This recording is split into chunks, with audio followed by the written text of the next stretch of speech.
Community focused. Community focused. We're here for you. Our point of view. At 5 o'clock. You're in North London. A week in review. We're here for you. Yeah. Hooray! Hooray! Hooray! Hooray!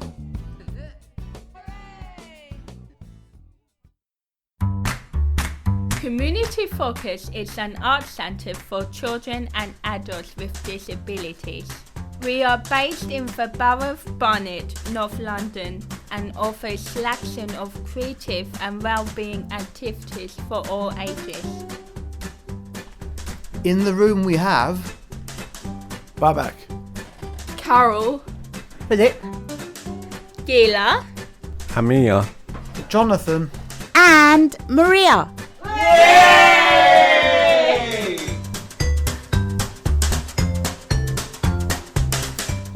Today, we're asking the big question. How much does the journey to happiness really cost? Carol shares a poem exploring emotions, while Julia and Nadine bring us a hilarious talking tale about an argument between a diner and a rather confused waiter. The group share their own dining out experiences, and we find out what a Karen is. Finally, we let Carol loose on the microphone for the first time, with some very interesting results. Pull up a chair, grab a cuppa, and let's begin.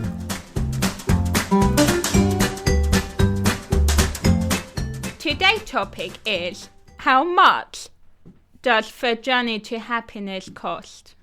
Maria, what do you reckon? I think the journey to happiness costs nothing. It's just finding things to keep yourself occupied. Music makes the soul happy. Chocolate. Art. Trying to go out for a walk. Having a joke with everyone in this room. Maria, how much would you spend on chocolate to make you feel happy? I don't know how much chocolate costs, but if I had my way, I'll give just 10p for the thing. 10p for chocolate and that's it. Maria, does any of those things you listed cost you anything? No, music doesn't cost anything because you can listen to it on YouTube. Chocolate does cost something, but I do not know how much because I'm not good at money. Art, does it cost something? Yeah, you've got to buy art supplies and paper and everything, so art does cost something. what makes me happy meeting my girlfriend for the first time? She's always funny with me, so we go on well together. It doesn't cost me anything. Being there with her, it makes me happy. That's it. I care about her. Just in general, like the simple things, like for example, going for a walk or listening to music or doing art or just like spending time with loved ones and friends. I think it's like your life of a journey and what you experience that makes you happy. Spending time with your loved ones make you happy. Spending time with family and everyone here at Community Focus. That makes me happy.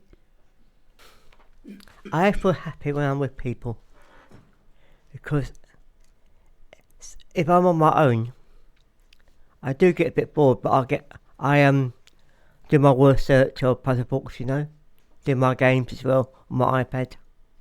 But I like being with people and going out with people, Does materialism, such as having a sports car or big mansion, really make you happy? It will for a little while, but the happiness wears off because you've got to end up paying money for the house and the car. So if you don't pay for the house and the car, they get taken away and you're back to square one. Miserable. But what happens if you're a millionaire and that's not an issue? You have nothing to worry about if you're a millionaire. You can pay it and pay it till you have nothing in the bank. So would that make you happy? Yeah, it will, being a millionaire. But would you have somebody to share it with? Say you didn't have no one to share all that big material. I would have someone to share it with. I'll have a nice, beautiful man to share it with. And you pay for that, presumably, would you? Well, the man don't cost anything, does it? I'll have someone to But share where it would the with. man come from? I mean, the thing is, it's all very well having lots of money, but where do the people suddenly come from? Where does the family come from? All the stuff that you were talking about before. Where do the men that appear? They just walk into your life, don't they? And they fall in love with you, get married, and that's it. Hey, presto, done.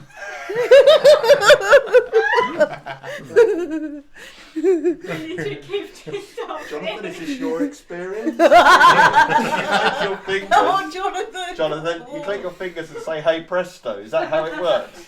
I don't find that to be the case, no. No. If only it were that simple. What's so hard about that? You see it in movies, you see it in comedies, you see it in everywhere. I know it's just acting, but everyone falls in love. Do you think being in a mansion could be really big and empty, but you could live in a small house? Well, you're gonna have to have a family to fill up the big house. You can't live in it. You can't live in the big house on your own. It takes 2 people to tango. Then it becomes 4. Then it becomes 5, 6, 7, 8. Just by clicking your fingers, yes? Well, I'm not gonna go into detail, am I?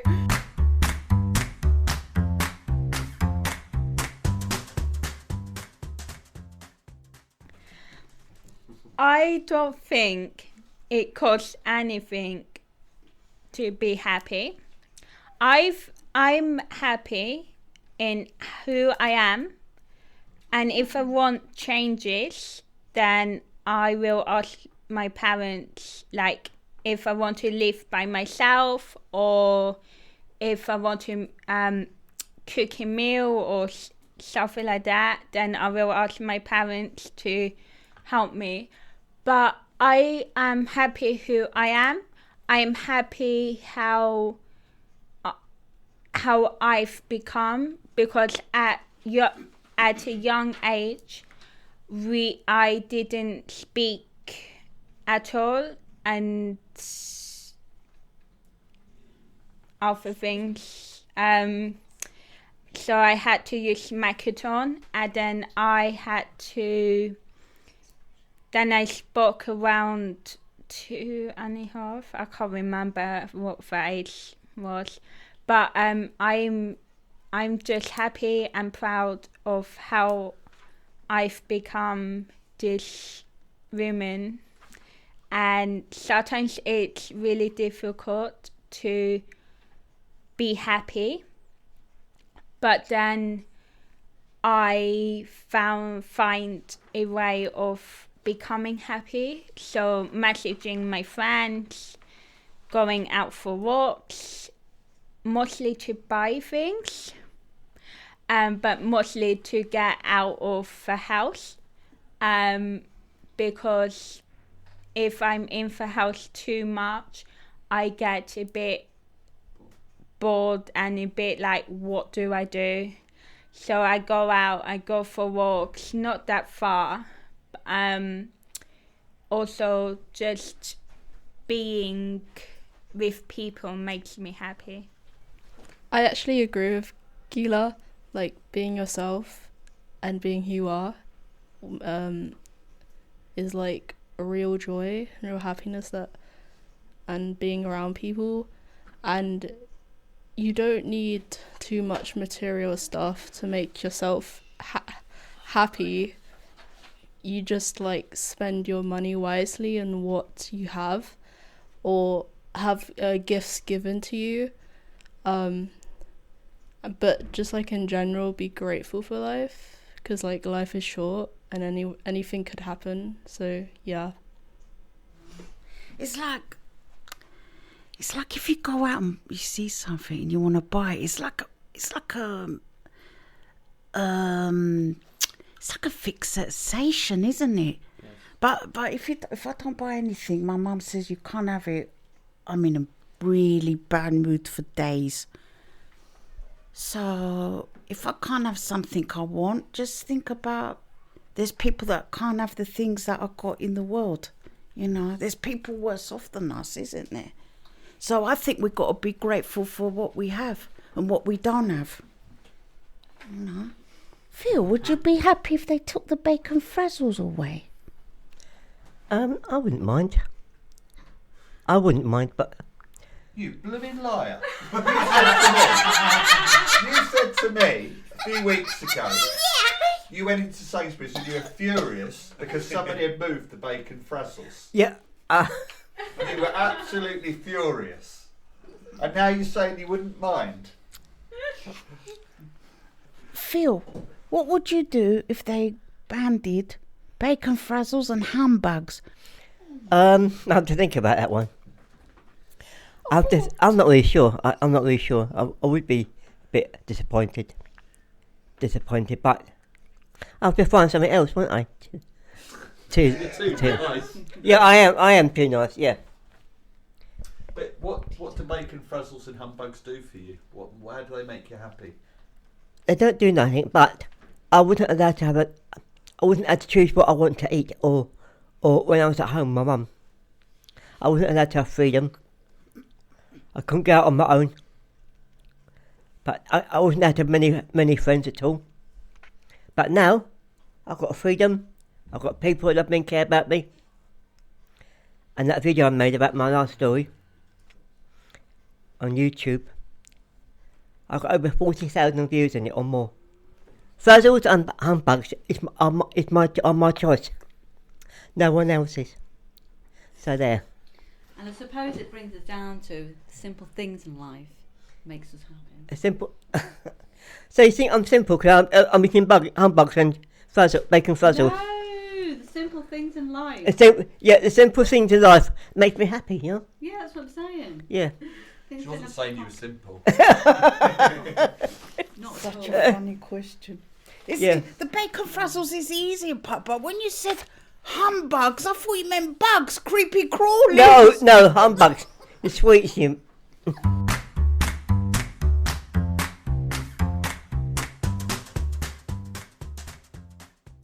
And now it's time. For Poetry Corner. So this poem doesn't really have any name, but it's about emotions and music. My dreams and my fears come to life. A whistling tune playing from a dark, lonely room. A face unfamiliar coming into the light. A humming sound coming from a group of circling clowns. It bounces the air with each step, a stare becoming a laughing glare. The anger on their faces fade into a sadness as they disappear into the unknown air. The darkness shows an empty light that comes from the corner of the eye. Invisible trumpets play peacefully in sight, but then they turn to panic, whispering unpleasant things into a stand-up mic. The noises become louder, with trumpets running into the dark. Emotions causes commotions as they jump into the unsettling night. A frozen person, stuck in place, trying to get away from the nightmares that they await. A music box, so tiny but mysterious. It plays all sorts of sounds, but why is it here? Questioning themselves, they take a look. But something isn't right. A whole new loop has just arrived.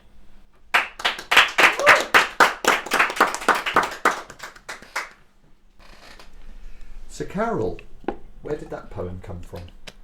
So, I wanted to make a poem based off emotions and music, because in the show that I'm doing currently, our show is based off emotions and music, and they wanted us to come up with some ideas that we can we could share in the show, like they could add to it. So I decided to make a poem based off that show that we're doing.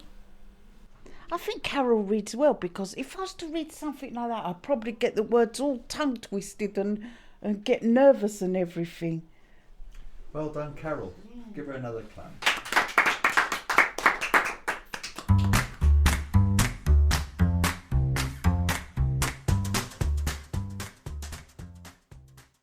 Talking Tales is a group of creative storytelling students from Community Focus, sharing their monologues, poems, stories, songs, and characters.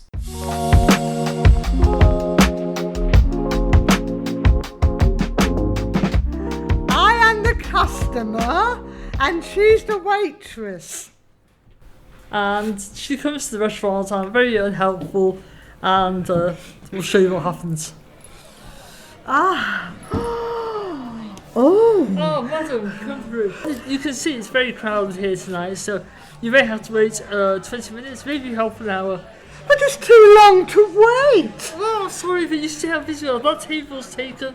We've got a party over there, so you can wait or you can leave. That's up to you. Now, okay, you can sit here with the menu. Now, menu, are you allergic to anything on here? Yes, I am allergic to meat. Right, so nothing to do. So you want a burger and chips, yes? Is that fine? You said no meat, okay. But there's something else from the menu. Well, I haven't got all night, so, you know. I can have... I'll choose a salad for you. There's a salad? Yes, there's plenty of them there. You're not allergic, okay.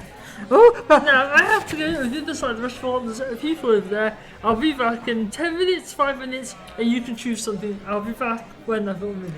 But may I please have a drink while I'm waiting on the house? I think it's time that you were leaving. I'll give you the bill. This is your bill here. Now, I noticed it's expensive. You had that, and that, and that. And I asked you for a drink as well. I'm sorry, but I really think that you should leave. But it is expensive. The prices are expensive, and I can't afford it. What are you doing here then? It says down here how much it is, everything is. It's all priced normally. Everyone pays the same. I think you need to go and get some money. Oh, but may I please have a discount? A discount? You haven't paid anything. I'm sorry, but we don't do discounts. The door's over there. I think it's Julia's restaurant, and you're the hysterical customer. And Julia didn't want. Go off you go. You got your food. You haven't paid money, so. I liked it. I liked it. It's hysterical. I thought it was very realistic. Yeah. Sounded like mouldy Lino. What? Well, we went there and it had mould on my starter. What did you order? Yeah, the starter. It was like a mixed starter, like hummus and different things, and it actually had mould on it. That's disgusting. That's why we call it mouldy Lino. It's a realistic thing. Like some customers can be quite difficult, aren't they? So it's something that happens a lot. Staff can also be like that. The way they did this. They were like that in mouldy Linos, weren't they? Yeah.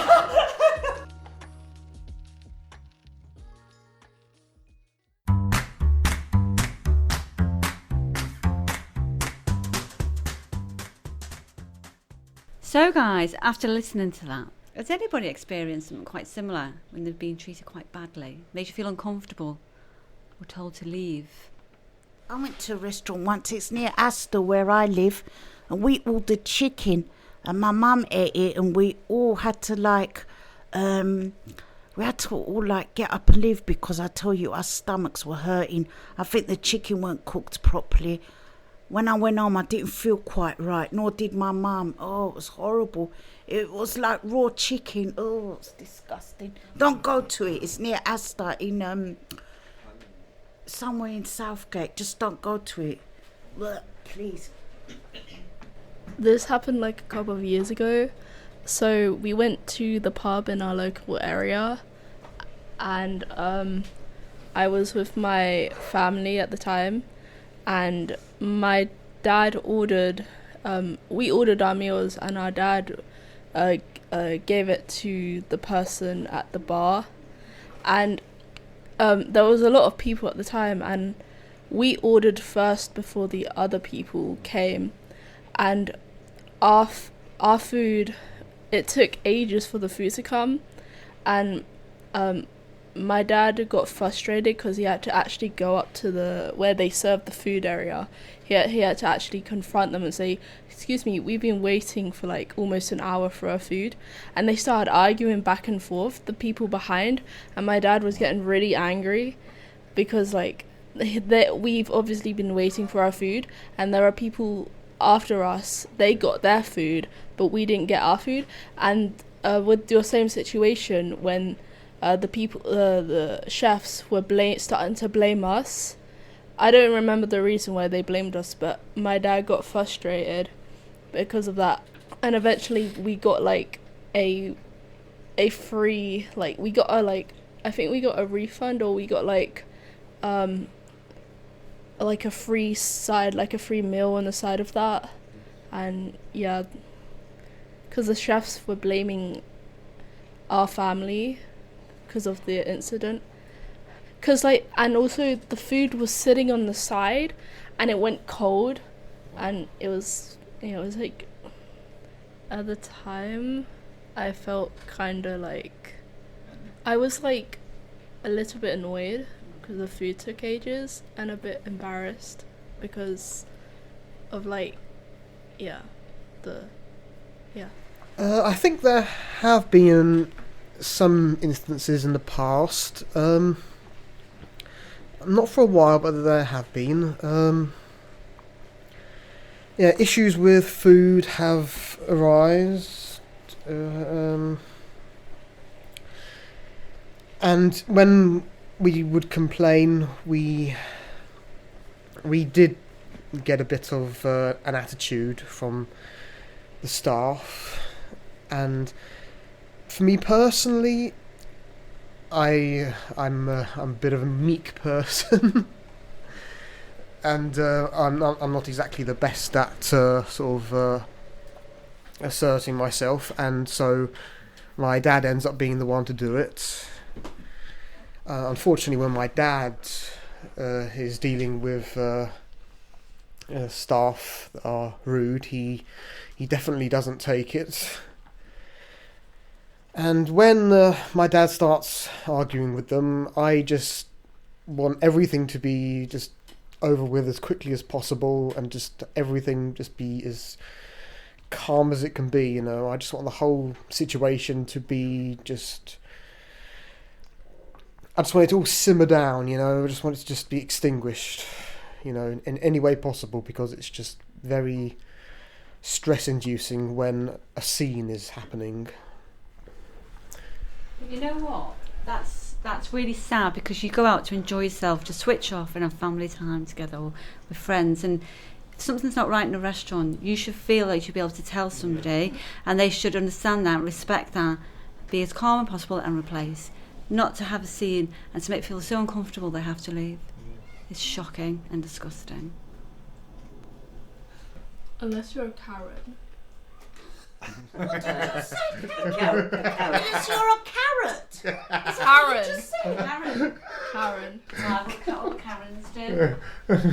Well, it's not all Karens. It's just the certain, like, the ones who, it's like those women. It's like a meme or something, that if a woman or a man starts like causing a scene, and they're trying to play the victim, and they're being like really loud and just like really destructive, and they're doing it on purpose, or they're saying, please can I speak to the manager. Those types of people we call Karens or Kens or Kevins because like it's basically the way they act as, you know, like a Karen. You're being a Karen, so being a Karen, I've never heard of that word, because I thought you said Karen when you're describing about the restaurant. Carol called you Karen. I thought you were talking about carrots. But what's the word Karen? I've never heard that word before. Is it slang English? I mean, I think it would be classified as slang, because if like someone, like a woman or a man, is causing a scene, like I said before, you call them a Karen because they're being loud and just annoying in general. Obnoxious. Yeah. Yeah, a Karen, they tend to be given to people who are acting self-entitled, obnoxious, difficult to deal with. They don't really have any qualms with making a scene, and they tend to be the kind of people most people don't want to work with when they're in customer service and things like that. Yeah. But I think, listening to that, I think a lot of people start looking out for Karens now. Have you had a bad experience in a restaurant, Phil? I remember one year where I took my late wife to the restaurant, and they asked me what does she want. She never asked herself. She never asked Susie, my late wife. But I said to her, why can't you speak to Susie yourself? And she had a machine called a light writer, and she said to people, I am not deaf or stupid either, so please treat me normal. She did her own ordering as well, and I was very proud of her.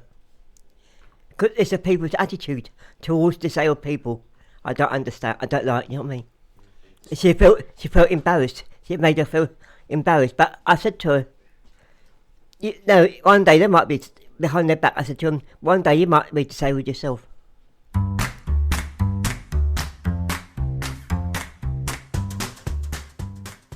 If you were stuck on a desert island, what's one playlist you would take? Let's start with Maria. I would take 80s playlist and rock. I love rock music. But what's one thing you would take of one of the playlists? I would take Dis-labled. Pour some sugar on me. Ooh. An Animal, that's another one of their songs. If you were stuck on a desert island, what's one playlist you would take with you? There are so many. There's so many songs and so many bands. It's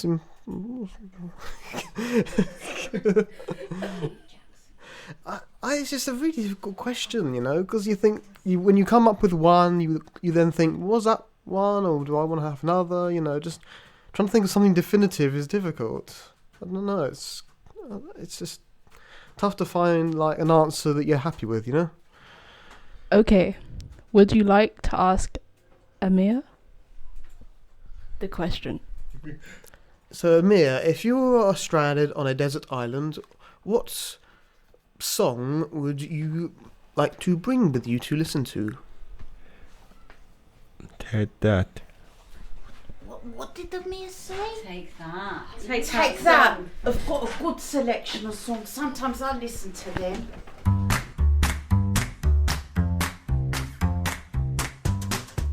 Howdy, y'all. It's a goodbye from everybody. Bye! Bye!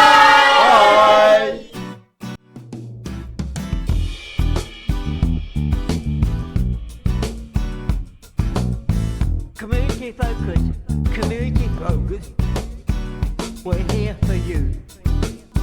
Our point of view. At 5 Park, North London. A week in review. We're here for you.